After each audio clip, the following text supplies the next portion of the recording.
ఒక్క చిన్న చినుకు పడితే పడవలు వేసుకుని వెళ్ళాలా? స్కూటీ మునిగిపోయే లెవెల్లో వానసలు కురుస్తుందా? ఎంత పెద్ద వర్షం పడినా మునిగిపోని నగరాలే లేవా? ఈ మూడు ప్రశ్నలు వేసుకుంటే హైదరాబాద్ ఎంత డేంజర్ జోన్లో ఉందో అర్థమవుతుంది.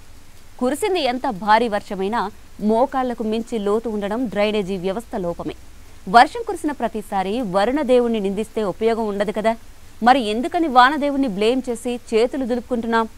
అసలు చినుకు పడితే హైదరాబాద్ మునిగిపోవడానికి కారణమేంటి? హైదరాబాద్ అనగానే ప్రభుత్వాలు చెప్పే మాటల నుంచి సినిమాలో చూపించే సీన్స్ వరకు ప్రతిదీ ఆర్భాటంగానే అనిపిస్తుంది. వీళ్ళంతా నగరాన్ని ఒక యాంగిల్లోనే చూపిస్తారు, మిగతా చీకటి కోణాలన్నీ కప్పిపుచ్చేస్తారు. గచ్చిబౌలి, హైటెక్ సిటీ, మాదాపూర్, ఫైనాన్షియల్ డిస్ట్రిక్ట్ లాంటి కొన్ని ప్రాంతాలే నగరం అన్నట్టు మాట్లాడతారు. అక్కడున్న ఫ్లైఓవర్లు, అద్దాల భవనాలు, కార్ల వరుసలు చూపించి ఇదే హైదరాబాద్ అని గొప్పలు చెప్పేసుకుంటారు. కానీ ఇదే హైదరాబాద్లో డ్రైనేజీ వ్యవస్థ సరిగ్గా లేక పొంగి పొర్లే మురుగునీటి ప్రాంతాలు చాలా ఎక్కువే కనిపిస్తాయి.